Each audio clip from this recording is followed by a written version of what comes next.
ако не го уловиш моментот на Божјо провидение, кога некој мистериозен канал ти пушта некоја убава идеја за песна, за албум, за било што, за книга, за слик, ако не го фатиш моментот, ќе пројде. Ја не гледам ништо лошо во тоа што мојата формула за среќа не се поклопува со туѓата. Лошо е за било која држава кога имате повлекување на странски инвеститори, без разлика на причината. Мислам дека државата не се фокусира толку на привлекување на странски инвестиции како во еден некој поизминат период. Не сметам дека бројот на факултетите е критичен. Критично е квалитетот што го нудат факултетите и нивниот производ. Зошто денес стана толку лесен патот до магистарски труд? Да докторираш? Па не би рекол баш дека е лесен патот, зависи каде магистрирате и каде докторирате. Јадрото од дискусиите кои до сега се искристализираа не се негативни за воведување на соодветни услови, такви какви што има и во другите држави, за да се избере квалитетен наставно-научен кадар.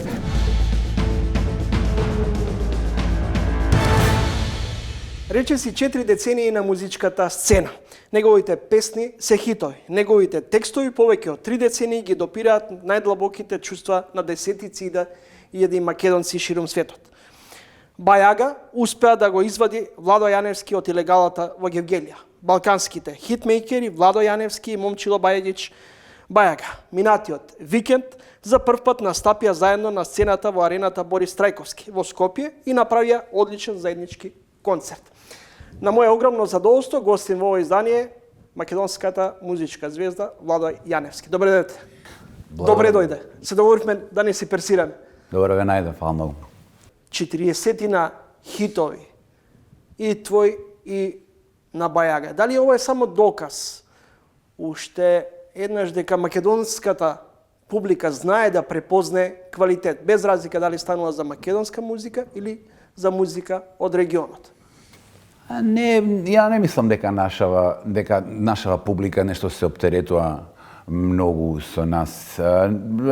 Нашата професија, борам во множина, јас и Бајага кога стави во, нашата професија е многу специфична и публиката не мисли на дневна база нешто многу. Има добри страни и лоши страни. Без да бидам претенциозно сега филозофски расположен, ја мислам дека публиката си го тера својот секојдневен живот, ако земеме еден просечен граѓанин, си го тера со своите дневни проблеми, главоболки, кредити, здравствени проблеми со децата во школа. Значи, денот на обичниот човек е преполн со прагматични, практички проблеми што треба да се решат. И во тоа едно дневно лудило на социјално општење во смисол на преживување и обезбедување што подобро за фамилијата, за себе, на сигурност за децата, за домот.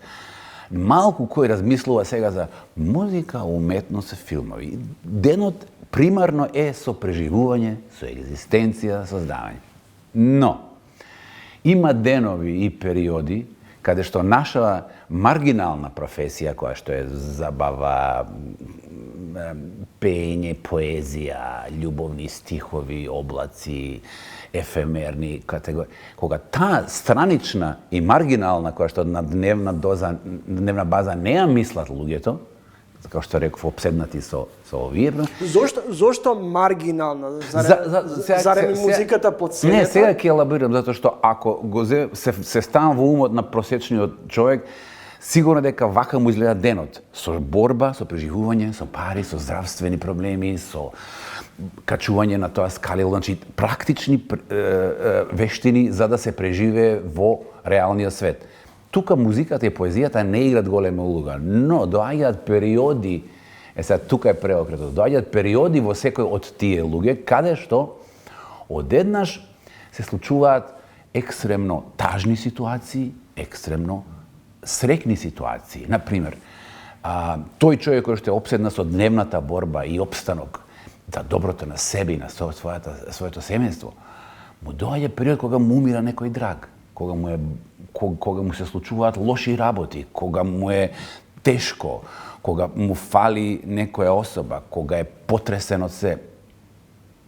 И тогаш му треба околу себе да најде решение за тоа прашање. На работното место, платата, екзистенцијата се една тема, но кога животот ќе нанесе вакви ситуации, трагични, тешки, болни, човекот се врти околу себе да види ова ја што го чувствувам сега, ова белјава, овој јад во мене, дали и некој друг болува од тоа? И тука доаѓаме ние, исто и со срекните моменти, кога човек се заљуби, па срцето ќе му пукне од убајна и е среќен што воопшто се држи за рака. Во таквите моменти доаѓаме ние од маргина, се ставаме во фокус, затоа што во таквите само ситуации луѓето се сепнуваат и се вртуваат наоколу и викаат, чекај, дали ова ја што го чувствувам, дали е ненормално или има уште некој, за да му биде полесно. Тоа е многу човечки, Чомовски. Тоа е многу човечки да човекот, кога му е екстремна ситуација, да се сврти околу себе да види дали на некој друг ова. И тогаш доаѓа поезијата во музиката, љубовните текстови, каде што они наоѓаат потврда дека не се сами на овој свет и дека не име само нив тешко или само дека има и околу нив милиарда други и она некако на човекот му е субјективно полесно.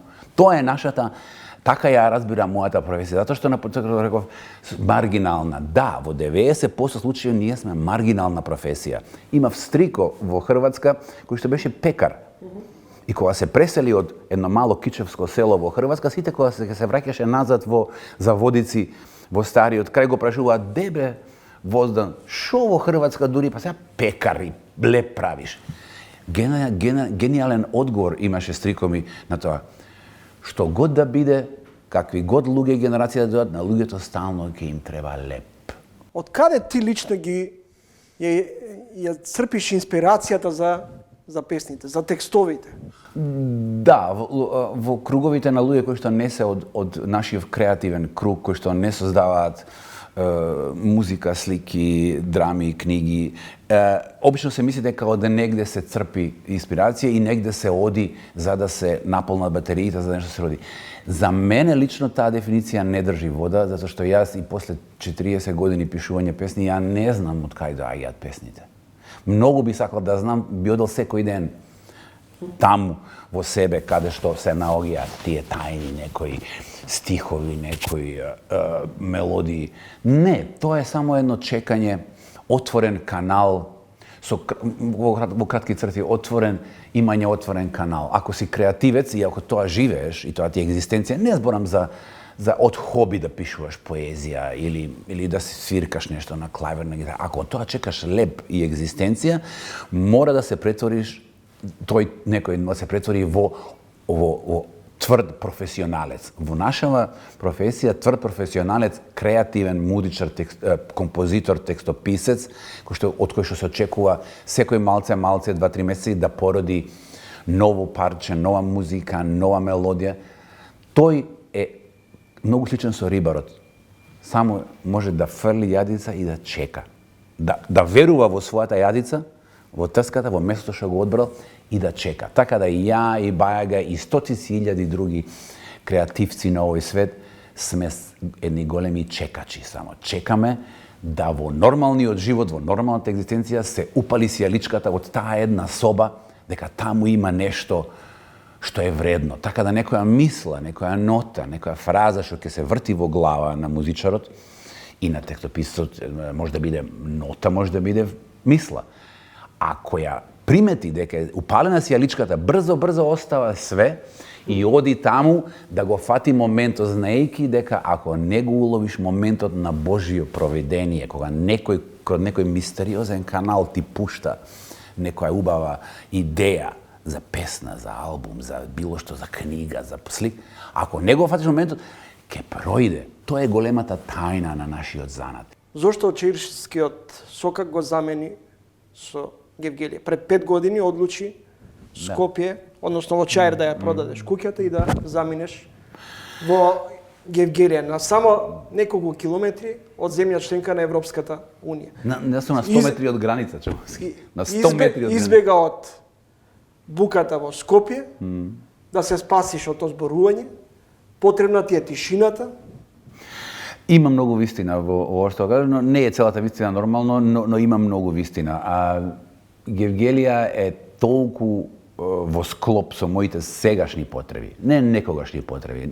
Владо Јаневски од пред 15 на години и 20 дефиницијата за негова за среќа, зборам во трето лице, негова, пошто тој Владо Јаневски не постои веќе кај мене дома. Неговата дефиниција на среќа беше што поголема журка, што поголема забава, што повеќе женски, што повеќе умпа да има стално денеска што има, утре што ки. Како што оди времето и работата на себе, со годините и не само времето, календарот не ти гарантира дека ќе се опаметиш, календарот ти гарантира дека ќе остариш, ако си среќен да остариш. И само е тоа гаранција, ако не се вложи трудот во себе, во самоизградување на својот духовен раст и на своето созревање, тешко да ќе се очекува тако видна среќа. Оваа нова среќа за која што денеска зборувам, се состои точно во спротивното од порано. Какви се гевгелиските ритуали на Владо? Никакви. Нема ништо во Гевгелија. Ја во Гевгелија баш го одбрав затоа што знаев дека ќе ми годи што не знам никого, што не се случува ништо и што тоа ќе ми остави 24 часа само за мене. Тоа е несватливо за некои луѓе, затоа избегнувам да дискутирам на таа тема, затоа што се коси со нормалното сваќање, но јас секогаш сум бил чудак на некој свој начин, луѓето ме доживувале као он осте го, тој е малце таков посебен, арогантен ли ваков или умислен и Мојата формула за среќа не ја наметнувам никому, ја не гледам ништо лошо во тоа што мојата формула за среќа не се поклопува со туѓата. Како што ја не осудувам некој кој што сака да има жена, 4 деца и да оди во кафани. Супер, ако е среќа праќа. За мене е сосема друга професија, дефиниција на среќата. И затоа Гевгелија влегува во тој опис, затоа што ја одбрав токму заради тоа. Најдов еден цитат. Јас сум волк, самотник. Немам ни жена, ни куче, ни мач. Што не е лошо. Дали самотијата е избор или пак осаменост е предизвик? Свесен избор, да, свесен избор. Јас сум имал опции во животот многу, ама ова е свесен избор. Не сум сигурен дека на 30 и нешто би го одбрал би го направил тој избор. Ама на 60 со две раце потпишувам дека тоа е вистинскиот избор за мене. Самотник, затоа што Господ не ми дал и судбината не ми дала да добијам на лутрија да се врзам со нека посебна личност. Јас сум сакал, јас сум барал, цел живот сум идел наоколу во таа пуста потрага по љубов и по сродна душа. Ја и ден денес пеам за такви чувства, иако знам дека немам таква особа, ама тоа не ме спречува да уште да верувам дека тоа постои. Јас сум како мало дете кој што уште верува во бајки. Твоето мото е, не е точно дека се живее само еднаш, се умира само еднаш, а се живее секој ден. Дали Владо Јаневски живее од денес за утре? Да. И мислам дека тоа не е лоша. Обично тоа има лоша конотација. Живење денес за утре во секојдневните кулуари и муабети има нека лоша конотација, чувствувам као од денес за утре, а што за иднината? Иднината е направена од ова денеска. Ако денешниот ден ја успеам да си ги подредам мислите и кармата и својот внатрешен свет како што треба, тоа е најдобра гаранција дека утре, ако дојде и ако се разбудам повторно утре, дека ако тоа е некое идно време за кое што мечтам дека ќе биде добро, најголема гаранција е дека денешниот ден ми е среден. Не размислуваш долгорочно? Не. Зошто? Не, затоа што долгорочното е директна последица на ова денеска. Ја можам да посакувам и до година да бидам во добро здравје, можам да посакувам и за 5 години да ме држи гласот и телото, да можам да држам концерти по 3 часа. Ама тоа е само пусто посакување. Што правиме Чомовски со конкретната активност во тој правец? Значи, самото посакување во мојот свет е дим и магла.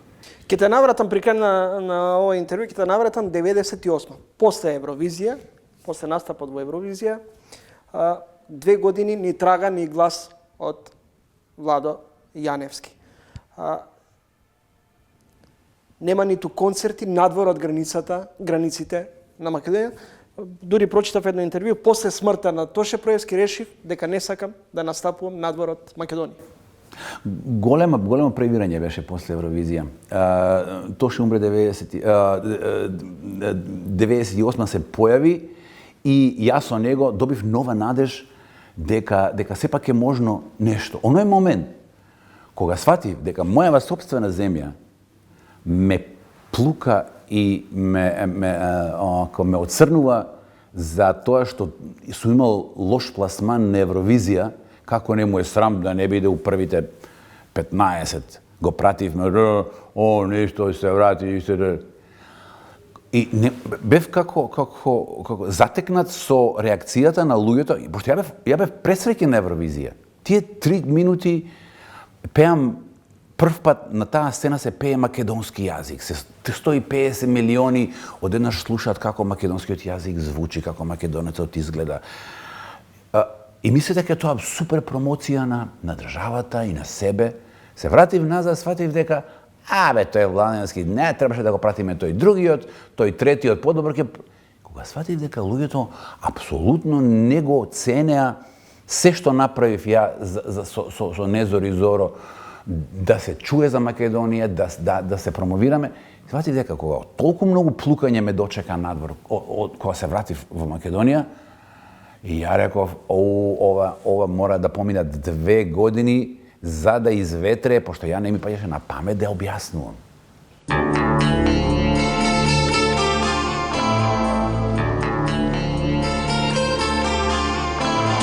Стои на зори со душманке и пушти ноќта да ги сокрие. Очиве што раѓат бисери, срцево што друга не љуби. Виното ме води до неа, а се подалеку од памета. Јас морам да пијам, да се опијам. Петките, шестките одат каде год, али големите поени од кои што зависи кардинално пласманот се договараат. Вакви има боксови, секоја земја си има свој бокс, као мало сандаче. И тука шефот на делегацијата прима пораки. Во таквите боксови луѓето си оставаат понуди. Ако ми даеш 8, ќе ти дам 12. Едно од најинтимните песни, многу ретко сакаш да ги пееш во публика. Далеку од небо. Да. Песна посветена на твојот татко, кој починал додека ти си бил релативно Така, млад. имено има врска со претходното мое искажување за тешките моменти во животот. Тоа е толку интимна песна што не е за пеење на концерти. Тоа е траурна е, тажна е песна која што се допира до смрт на блиска особа, поблиско од родица, од здравје. И тие тешки моменти мора да искочат, ако си прав креативец, мора да го породиш, мора да се очистиш од тие и онда породуваш песна за која што унапред знаеш дека нема никогаш да биде хит и дека нема 99% луѓе нема ни да ја приметат на радар дека постои, ама мене ми требала за ментално здравје. Јас сум морал да се очистам од баластот на родителот кој што одеднаш татковската фигура ја снемува од својот живот. Вало на крајот, колку знаеме, умееме да се грижиме и да ја афирмираме нашата македонска музичка култура? Малце сме изгубени Чомовски со термините. Културата во нашава држава е истрошен поим. Во нашиот бизнис по-адекватен збор би било бизнис. Ние не знаеме она што сме богати, да го спакуваме и да го направиме бизнис. Што мислам со следново? Ние мислиме дека нашиот фолклор, ако го ставиме еден за еден на продажба, дека сите ќе паднат у несвест. Леле, вашите носи, леле, вашите јадења, леле, вашите икони, вашата музика. Тоа е нашата суштина, ама необработена, не isfinansirana, ne marketizirana, nikakva, surova, една за една како што е. Треба да се спакува. Пример, подобар пример не можам да ти кажам. Не е доволно извор што најубавата вода да тече од планината и да дојдеш да се напиеш од утробите на планината најчистата можна вода.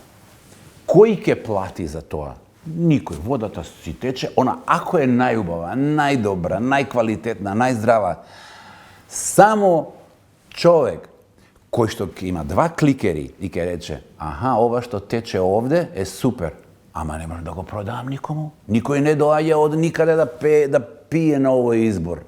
Што правиме со овој извор?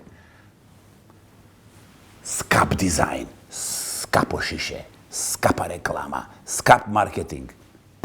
Цел свет купува Евијан. Каков Евијан вода? Една флаша Евијан во Њујорк кошта $25 вода, Чомовски. Ама човекот кој што го нарачува Евијан, му е аншприц направен дека тоа е од Алпите кој што извира под снеговите на високите француски планини и тој седи у Њујорк и плаќа $25 за една чаша вода. Среќен, затоа што е продадена приказката околу водата, не самата вода. Назад во Македонија се враќаме, се што ние викаме култура и се што ние знаеме дека е добро, не можеме да го убедиме светот дека е добро, никој нема да го купи, никој нема да падне у несвест од нашата култура, додека не го спакуваме, паметно, мудро презентираме и продадеме. Ние кога бевме деца, за крај на муабетот, како доказ дека мојава теорија може да држи вода, кога бевме деца пред 60 години, значи ова не е ново откритие од вчера.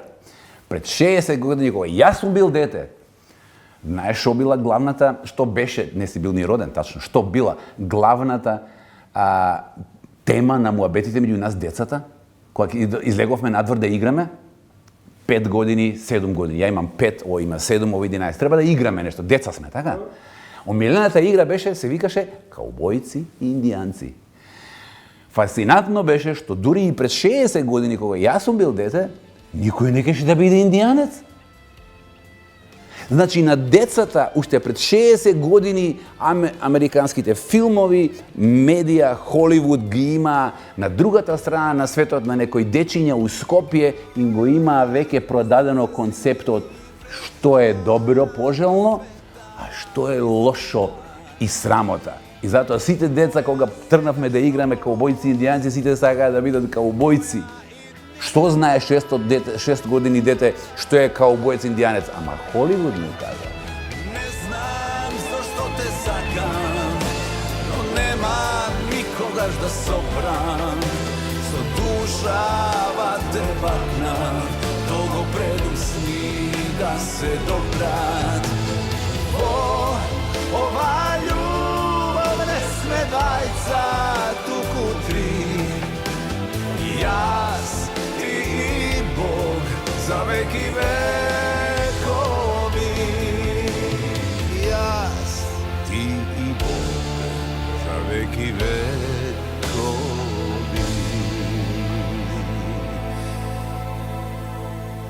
На кој начин институциите на државата се проактивни во директно барање до компаниите дали е нешто потребно, што и на кој начин може бизнис климата, условите за работа да се подобрат, да се намали нивото на бирократизација.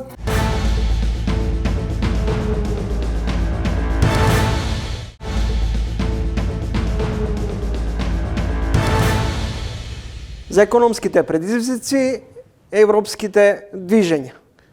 Имаме инвестиции, па немаме инвестиции. Не очекували европски инвестициски бум или пак застој. Што се случува околу на релација Европска Унија Македонија во делот на превозниците? Гостин во ова издание на Трилинг, Виктор Мизо, председател на Советот на странски инвеститори. Господин Мизо, прво ве прашам и како председател на Советот, но и како директор на странска компанија. Кои се последиците од ова топло-ладно политика на Брисел во однос на транспортот со суровините? Можам да ви кажам, тоа беше некаде крајот на јануари, почетокот на февруари, тие неколку дена, кога границите од сите земји на Западен Балкан беа блокирани, ние како компанија имавме големи штети.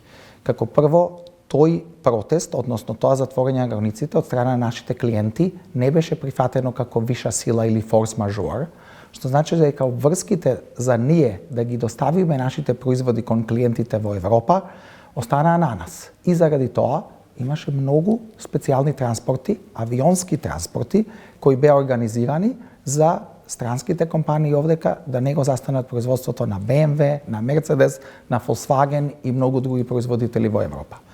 Штетите, би рекол, зависно од компанија, за некои компании може да беа во стотици илјади евра, за некои сигурно надмина и над милион евра, бидејќи зависи од волуменот на производот кој се произведува. Начинот на кој ова Америка е донесена, односно, иако таа Америка веќе подолго време е во сила, сега ќе има многу директно спроведување на истата, значи дека безбедностите проблеми се земени многу повеќе во обзир отколку на што значи трговските начини и критериуми помеѓу Западниот Балкан и Европска Унија и она што значи со самиот договор за стабилизација и асоциација и отварањето на пазарите во Европа за производители во нашиот регион, на кој начин приближувањето на нашите земји кон Европска Унија е перцепирано. И заради тоа, ќе ви кажам еден пример. Во автомобилската индустрија, помеѓу Македонија, Србија и Босна, околу 110.000 луѓе работат во така наречени Tier 1 или Tier 2 компании, добавувачи од таа индустрија. А ако ова се повтори или потрае малку подолго од претходниот пат, можам со сигурност да кажам дека влијанието на европската економија, на сите оние локации каде што се произведуваат автомобили, без разлика дали е тоа западна или источна Европа, ќе бидат многу поголеми отколку она што се случи на почетокот на украинската криза или пак кога беше блокиран Суетскиот канал или слично. И затоа треба навистина да се изнајде некое прагматично решение кое ќе ги задоволи сите оние безбедносни очекувања и можеби ризици кои Брисел ги гледа, но истовремено економски, бидејќи претежно овие компании кои се наши клиенти се лоцирани во Европската Унија. Господин Мизо, минатата година имаме драстичен пат на странските инвестиции. За 9 месеци минатата година влегле само 209 милиони евра или 4 пати помалку од 2024. На што се должи ваквиот негативен тренд? Точна е вашата констатација и мислам дека можеби до крајот на идната недела дури бројките за целата 2025 година ќе бидат објавени од страна на Народната банка и Заводот за статистика. Неколку фактори според мене. Прво, и вредноста на инвестиции во 2024 треба да се направи една анализа и структура.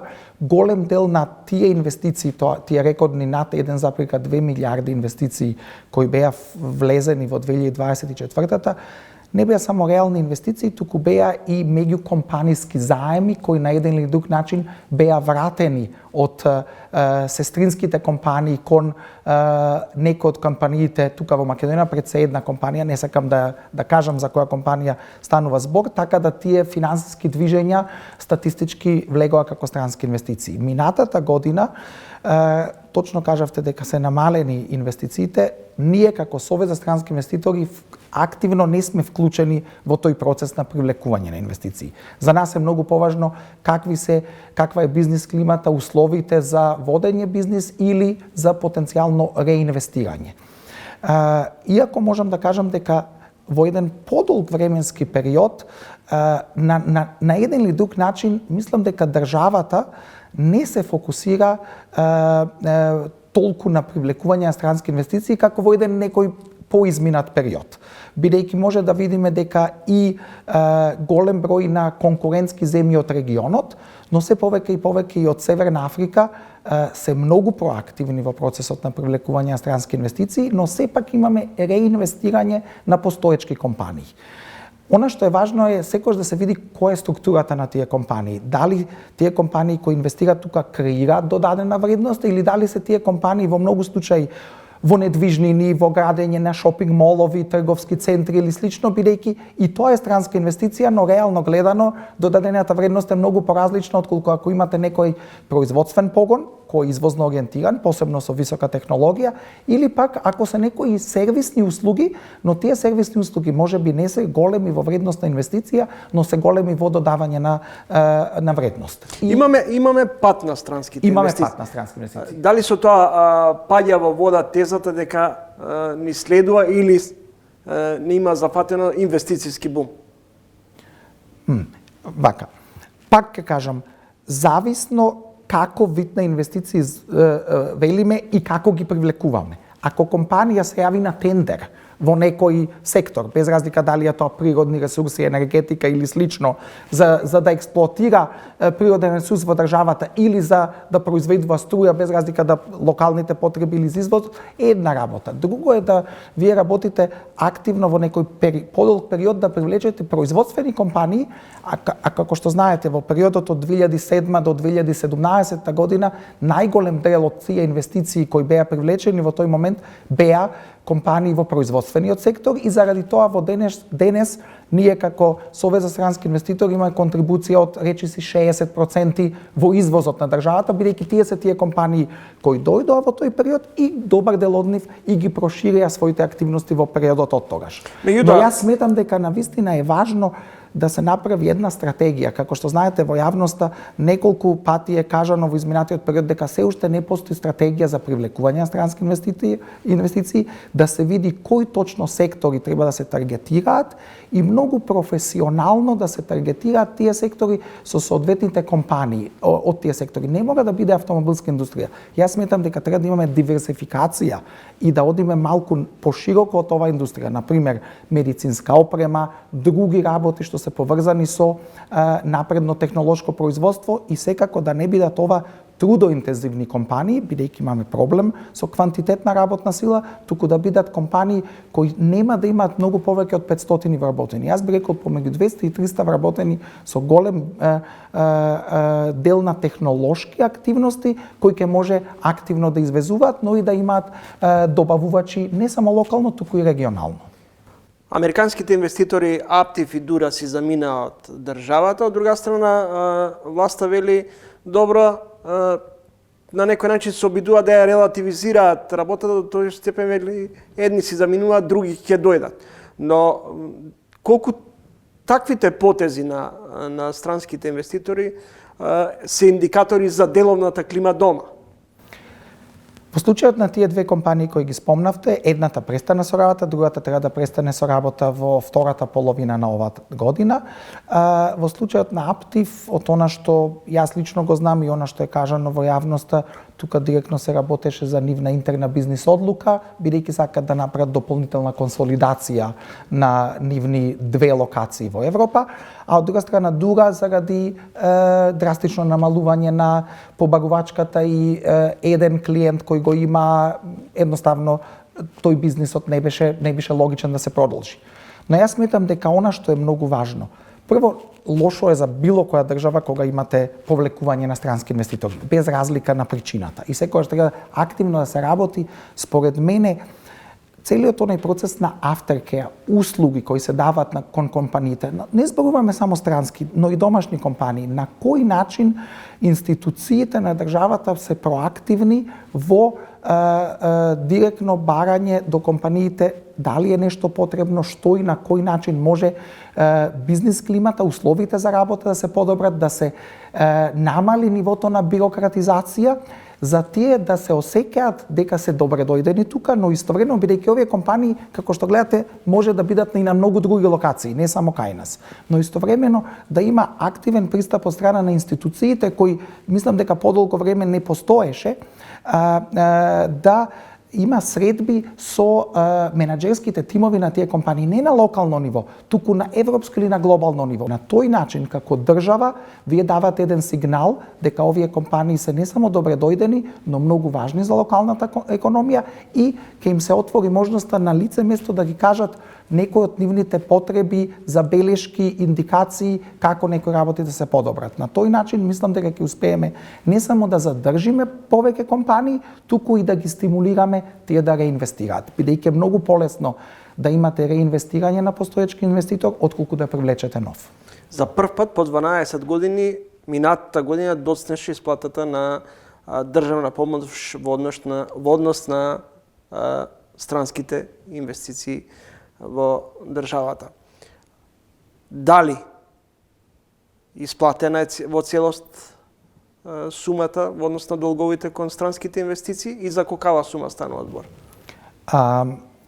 Точно беше и тоа беше кажано од страна на еден инвеститор некаде пред крајот на минатата година дека има доцнење во исплатата на државна помош пред се од една институција и она што беше потоа објаснето е дека не било транспарентно дефинирано дали или не треба да се врши исплата за време на локалните избори.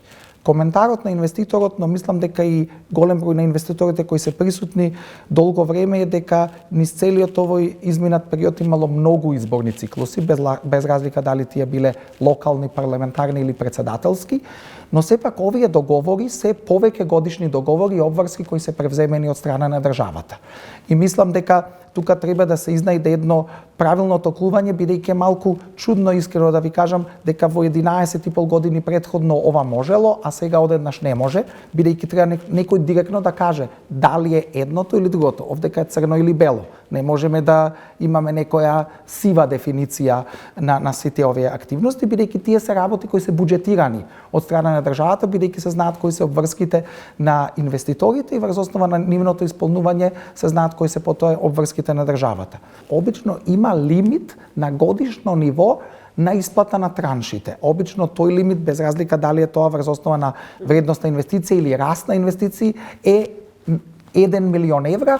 Господин Мизо, како менаџер на германската инвестицијска компанија, односно Костал, пред некој период бевте скептик околу развојот, економскиот развој, но сега економскиот развој на државата или на Европа?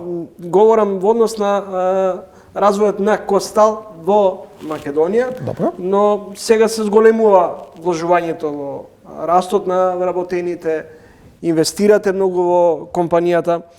Дали тоа е индикатор дека автомобилската индустрија се стабилизира, иако ја дојдов до одредени податоци, 124.000 работници минатата година се отпуштени. Најголемиот дел во Германија. Така е. А најголем број во автомобилската индустрија. И дека овој тренд, негативен тренд, ќе продолжи дури и ова 2026. Апсолутно. Тие 124.000, над 50.000 беа во автомобилската индустрија и тие се отпуштени од Германија, но не значи дека можеби во други земји во Европа или Северна Африка делот тие работни места не се компензирани. Причината заради која производството во Германија паѓа е трошоците и неконкурентноста. Она што го кажавте, не е дали сум бил скептик, понекогаш дури во развојот на Костал мога да кажете да земате во обзир што се случувањата во Европа, каде што е вашиот главен пазар. Ако ги гледаме европските бројки, пред неколку дена излегоа германската стопанска комора во Берлин ги зголеми очекувањата за оваа година за германскиот бруто домашен производ од 0,7 до 1%.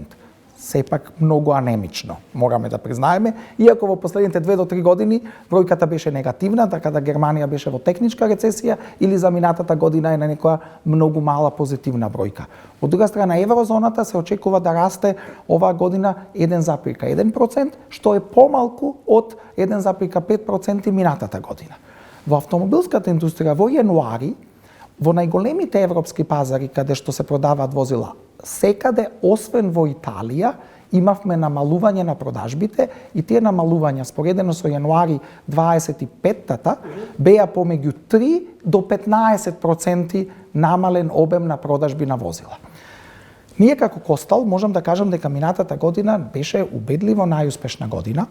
Имавме зголемување на обртот и обемот на работа споредено со 24-та од околу 60%.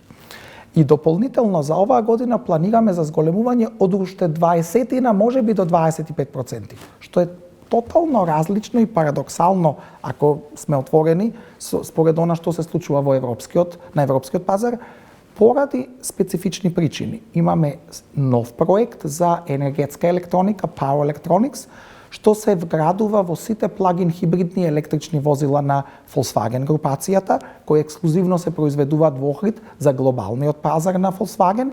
И тука мораме да знаеме дека иако бројот на возила кои се продаваат или стагнира или благо паѓа во Европа, сепак електричните возила е многу поголем удел отколку пред се дизел возилата се речиси исчезнати, освен на Балканот, а исто така и бензинците се намалени, а истовремено имаме еден многу комплексен производ на специјални кровни модули за сите модели на возила на Мерцедес. И тие два проекти ќе ни додадат голема бројка. Минатата година завршивме со извоз од над 240 милиони евра, оваа година можеби и да стигнеме до речиси 300 милиони евра. Тоа за држава како Македонија е многу, тоа и за нас како Европа е голема бројка, бидејќи ние ги бидеме втора најважна производна локација во Европа и како што кажавте, многу инвестиции, но и многу вложување во подобрување на квалитетот на работната сила и сите оние знаења и вештини кои се потребни, необходни, за да можеме да се справиме со технолошките потреби. Минатата година имавме и посета на нашите фабрики во Кина, бидејќи она што се случува во Кина навистина е во друга брзина и понекогаш во друга галаксија. Кога сме кај Кина, интензивно, агресивно влегува на европскиот и на балканскиот пазар. Дали ова ќе ги помати сметките во тој дел? Многу добро прашање. Прво една работа мора да констатираме. Пред короната, 2018-та, продажбата на возила во Европа беше 25% поголема отколку што е сега. И Европа нема да се врати на тие бројки никогаш. Тоа е очекувањето од автомобилската индустрија. Значи, 25% помалку возила се продаваат во Европа сега, отколку во 2018 година.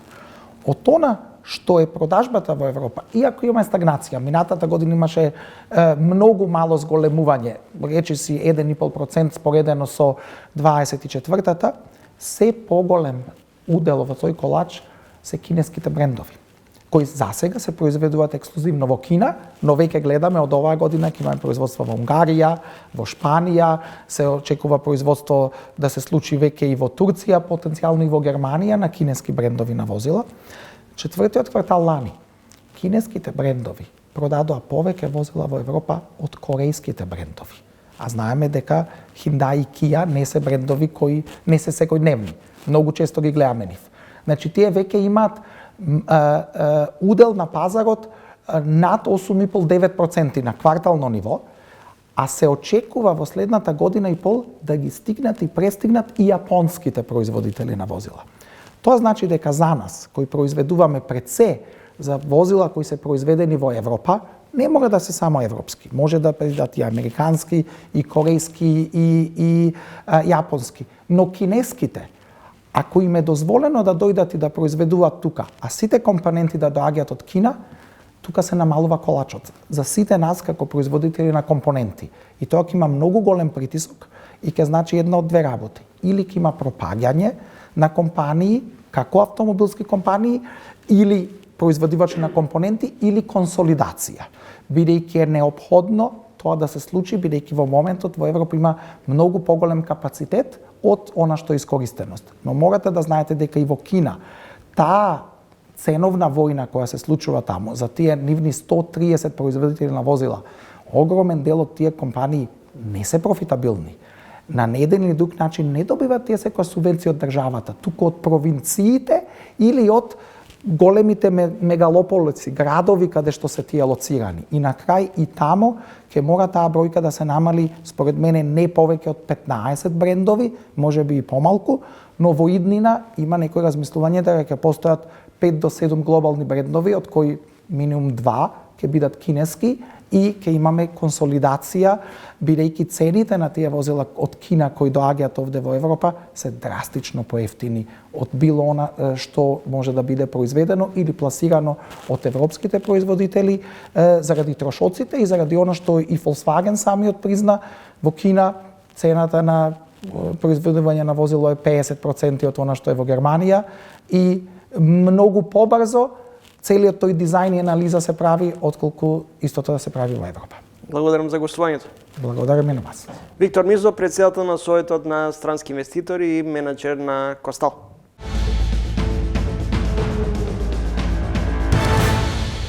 Мора да бидеме објективни. И ние како универзитети сме должни да бидеме и поотворени и потранспарентни, но мора и да се задржи високиот степен на слободна мисла на професорите и на општо на целата академска средина, за да можат да ги изразат и критичките мислења и начинот на кој што секоја прогресивна мисла функционира.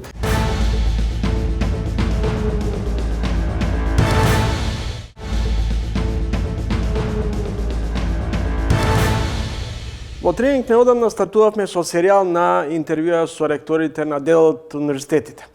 Во едно од претходните изданија на ТВ магазинот гостин беше ректорот на Битолскиот универзитет, а вечерва гостин е ректорот на Штипскиот универзитет, господинот Дејан Мираковски. Добре дојдовте во емисијата. Ректоре, агендата ви е преполна со активности. Благодарам што издвоивте време сепак да дојдете. Како гледате првично околу нацрт законот за високо образование? Голема врева во јавноста се крева. Дел од вашите колеги, научната вела дека ова е лош предлог закон. Министерката не отстапува од тезата дека законот треба што побрзо се донесе. Како кај нас гледаат, ние во моментот, јас сега би ги изнесол моите лични ставови, бидејќи во моментот во рамки на универзитетот се води таква дебата, односно на факултетите беше пратен нацрт законот, се направија специјални групи работни во кои учествуваат буквално сите професори, секој факултет дава забелешки, тие забелешки се сумираат за да не биде да се повторуваат, бидејќи веројатно ќе бидат слични и во текот на наредната недела нека да имаме јавна расправа, најпрвин со Министерството за образование, заедно со нив се организира јавна расправа на сите јавни универзитети и тоа ќе биде кај нас во текот на наредната недела, потоа имаме Сенат на кој што ќе се сумираат сите забелешки и во одредена форма ќе бидат дадени до Министерството. Да тргнам поред како и сите други закони, посебно овој сензитивен закон, имате секогаш повеќе мислења. Едни се го поздравуваат, други сметаат дека не е соодветно решение. Генерално, за мене е важно што барем на нашиот универзитет се прифаќа потребата за донесување на нови законски решенија кои ќе овозможат малку појасна регулатива и ќе го насочат образованието, високото образование повеќе кон развој и ориентирано кон општеството, односно реалните услови околу нас. Навистина, за жал, дискусиите се сведуваат, најчесто се сведуваат дискусиите околу изборите и тоа изборите во наставно-научни звања, бидејќи тие најчесто и ги засегаат луѓето, малку да кажам само тоа што е пред нас, не тоа што е за нас. Редовните професори у рамки на овој, бидејќи најголем за жал кај нас универзитетите, структурата на вработените е таква да имаме многу повисок процент на редовни професори, односно доживотни звања, така што целата дискусија е навистина од секоја гледа од свој аспект. Јадрото од дискусиите кои до сега се искристализираа не се негативни за воведување на соодветни услови, такви какви што има и во другите држави, за да се избере квалитетен наставно-научен кадар и за да се овозможи навистина правилна селекција на идните колеги, професори и така натаму. Колку се издржани тврдењата на дел од вашите колеги дека со овој предлог закон всушност се прави упад во автономијата на универзитетите? Генерално тоа е стара тема и долго време се дискутира колку државата треба, бидејќи државата и јавната сфера е во крајна инстанца ги финансира универзитетите и треба да знае што добива за тие финансии. И таа дискусија е прилично присутна во последно време насекаде во светот, не само во Европа или не само на Балканот. Тоа е едната работа. Од друга страна мора да го задржиме академската слобода, да универзитетите останат центар на слободна мисла, критичко размислување, така што веројатно мора да се направи навистина добар баланс за да успееме да ги задржиме од една страна да се задржи таа културна, таа научна автономија, слободната мисла, критичкото размислување да останат јадрото на функционирање на универзитетите, од друга страна да ги направиме јавните универзитети и потранспарентни и поотворени и кон општеството и кон државата. Околу слободата на универзитетите, самостојноста на универзитетите, наспроти зависноста, финансиската зависност од државата. Првата теза во одбрана на новиот закон е дека државата, владата даваат пари и треба да се знае како и зашто се трошат средствата. Од друга страна пак има забелешка дека сепак со ова на некој начин се става своевидна капа врз автономијата, односно слободата на професорите и генерално врз факултетите. Ние сме малку различен универзитет како структура, ние сме интегрирана структура за разлика од другите два државни универзитети во Битола и во Скопје. Кај нас структурата е интегрирана и имаме малку и различен начин на функционирање. Ректор, ректорска управа, сенат, се органите на факултетот, на универзитетот. И јас навистина не би можел у моментот да ги коментирам членовите каде што тоа конкретно е дискутирано, меѓутоа мора да бидеме објективни. И ние како универзитети сме должни да бидеме и поотворени и потранспарентни, но мора и да се задржи високиот степен на слободна мисла на професорите и на општо на целата академска средина, за да можат да ги изразат и критичките мислења и начинот на кој што секоја прогресивна мисла функционира. Дали со овие предлог законски решенија се отвара пат кон непотизам и централизирана моќ? Централизацијата на моќта, особено од страна на извршната власт врз до сега ние сме зависни од финансирањето од државата и до сега сме зависни од финансирањето од државата. Веројатно догледно време многу поефикасно би било, меѓутоа мора и универзитетите да ја покажат ефикасноста, поефикасно би било подолгорочни буџети на финансирање, појасна политика. Сега има тука и одредени работи кои што до сега ги немаше, можност за ангажирање на млади соработници, како соработници на проекти и така натаму, директно финансирање од универзитетите или од проекти, што до сега како можност беше нејасна или многу тешко изводлива.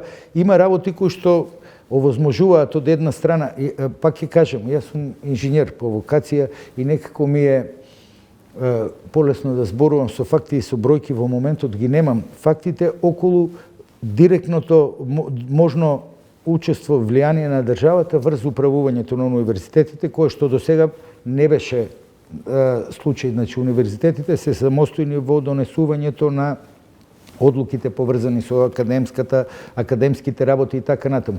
Но финансиите, јавните универзитети целосно мора да ги почитуваат и ги почитуваат правилата на државното финансирање, имаат целосна следливост, бидејќи државата е финансиер у голема мера, дури и проектите од приходите кои ние ги викаме собствени приходи од проекти, апликации и слично, дури и тие се дел од системот кој што е во рамки на трезорското работење, така што тоа и до сега беше фактичка состојба. Како е регулирано сега, не знам.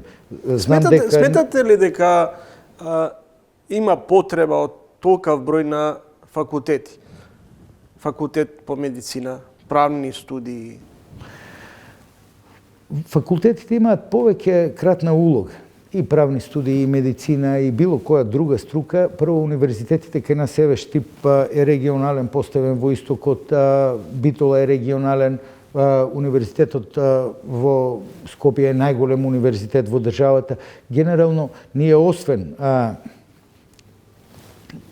основната причина за постоење не е само образовната, туку и развојната политика на државата. Второ, по мене, центрирањето или постоењето само на еден ексклузивен создава монопол, а ние имавме периоди на монополи која и не беше баш односно сите негативни работи што може да ги продуцира монополот, бар кај нас на Балканот се случуваат секогаш, така што јас не сметам дека бројот на факултетите е критичен. Критично е квалитетот што го нудат факултетите и нивниот производот што го даваме. И тоа е нешто на кое треба да работиме. Сметате дека пред се доминира квантитетот наспроти квалитетот? Така е. Ние треба да се фокусираме кон квалитет. Девалвиран ли е македонскиот образовен систем?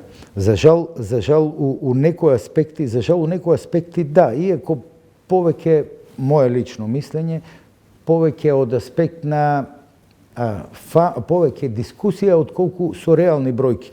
Бројките кај нас на јавните универзитети не се негативни. Ние, ако ги погледнеме процентот на дипломирани од вкупниот број на студенти, например на државните универзитети УГД е и меѓу најниските, околу 30%, значи на 4 годишно студирање, околу 30% од студентите кои се запишали во една учебна година завршуваат после 4 години. Другите со одредено закаснување, а голем дел и воопшто не ги комплетираат своите студии.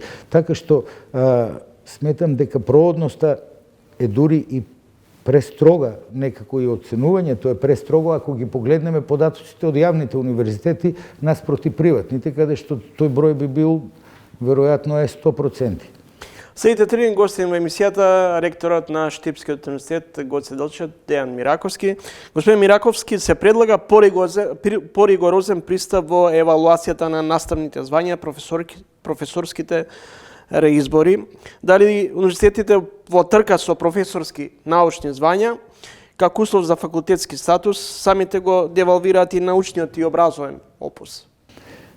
За жал тоа може да се каже претходното законско решение. Сегашното законско решение беше многу либерално. Трката за наставно звање дозволува да публикувате во така наречени референтни публикации кои што немаат баш јасен критериум и кои што не се општо признаени, меѓународно признаени референтни, навистина референтни места за публикување, и тоа створи прилично нејасен или да кажем нејасни услови за напредување, па и намалување на општиот квалитет, намалување на бројот на публикации, научни публикации кои што навистина имаат одредена научна тежина, и подобро решение тука мое лично мислење е дека ни треба. Какво е мислењето у однос на предложените мерки е сепак у моментот се дискутира кај нас. Имате и такви што го прифаќаат, имате и нормално кои што сметаат дека се превисоки, одредени области се дискриминирани, но генерално повеќе се зборува за адаптирање, например, вклучување на двете референтни главни бази, бар кај нас во Штип, двете референтни главни бази се Web of Science или Clarivate и Scopus на Elsevier, и двете да се вклучат внатре, бидејќи Elsevier е европска цитатна база која што има поголема регионалност, поголема регионална покриеност и која што има многу повисок процент на конференции, цитира голем број на конференции, така што до некаде, иако и двете се ригорозни, квалитетни бази, околу тоа се водат дискусиите повеќе, отколку и имаме, пак ќе кажем, и за и против, но луѓето веќе видоа дека јасни правила се подобри за напредок. И Зошто денес стана толку лесен патот до магистарски труд, да докторираш?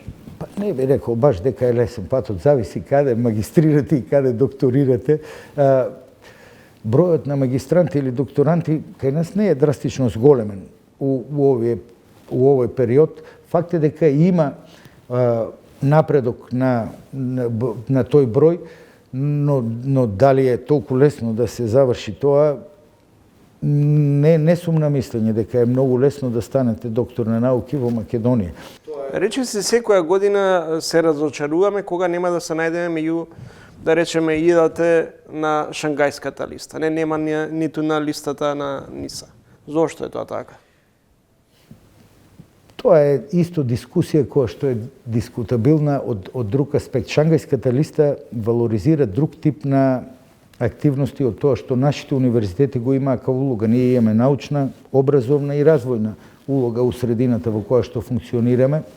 Генерално Шангај конкретно како листа валоризира врвна наука, односно таму ви се будуваат број на публикации од 2%, најцитирани списанија, па системот нивен е фокусиран на врвните перформанси. За жал, ние немаме научни институти од тој тип кои што се врвни, кои што би продуцирале, или бројот на врвната наука е релативно ограничен, многу мал, и лично сметам дека ни треба навистина големо поместување кон врвна наука, за да можеме да се најдеме на тие шангајски листи и така натаму. Не знам дали и тоа е најважната цел. На другите листи јас би бил задоволен да се поместиме на другите листи и да бидеме регионално солидно поставени, а мислам дека таму имаме поместување. Поголемиот дел ТВ, КУЕС, рангирањата, Симаго на Elsevier, на Scopus, во тие рангирања имаме смена на ранглистите, имаме одредени поместувања и нашите универзитети би требало се фокусираат повеќе на тие перформанси. Ректоре, имаме хиперпродукција на дипломи, но подолг период, например, компаниите кубурат и се жалат од недостиг на работна сила. Какви профили на луѓе се потребни? Каде има дефицит? Односно недостатокот на... Ја мислам дека има секаде дефицит, покрај тоа што таа хиперпродукција е сконцентрирана у одредени, за жал, области, у одредени области кои што не може да ги абсорбираат. Меѓутоа имате недостаток на инженери, имате недостаток на лекари, имаме, бидејќи ни ги земаат надвор, имаме недостаток на многу струки и тоа е сериозен дефицит на стручен кадар. Велите ни ги земаат надвор, односно младите си заминуваат надвор, како да ги задржиме? Пред емисијата го почнавме разговорот. Тоа е заедничка активност помеѓу универзитетите, веројатно државата и стопанските комори, односно бизнис секторот, како да направиме услови да своите идеи почнат да ги реализираат овде. А навистина имаме многу солиден кадар. Нашето лично искуство, ние сме дел од една Европска универзитетска алијанса, вкупно 64 има во Европа алијанси или 65 се доделија, у кој што универзитетите се спојуваат во еден европски универзитет. Еден европски универзитет, нашата се вика ACE2EU. Во рамки на тоа ние сме заедно со 8 други универзитети од Португалија, Шпанија, Австрија, Германија, Полска, Литванија, Летонија и Романија. Кога нашите студенти влегуваат у дел од тие системи, Тие се одлично оценети, не одлично, меѓу најдобрите студенти. Ние, значи, имаме солиден кадар, кој што може да се развие ако му дадете услови. Идејата токму на овие алијанси е да се направи интегриран европски образовен простор и да можат студентите прво да се разменат знаењата, второ да се генерираат тие идни европски граѓани, но и да останат во својата средина и да направат идеи слични како што би направил некој нивен колега во Германија, Полска или било каде. И да ви кажам, почетните, ние сме втора година е тековна од проектот, и јас сум изненаден како нашите колеги и наставниците и студентите се оценети. И помалку горд на тоа, не помалку, сериозно горд на тој момент. Ректоре, благодарам за гостувањето. Благодарам, Борис. Дејан Мираковски, ректор на Штипскиот универзитет.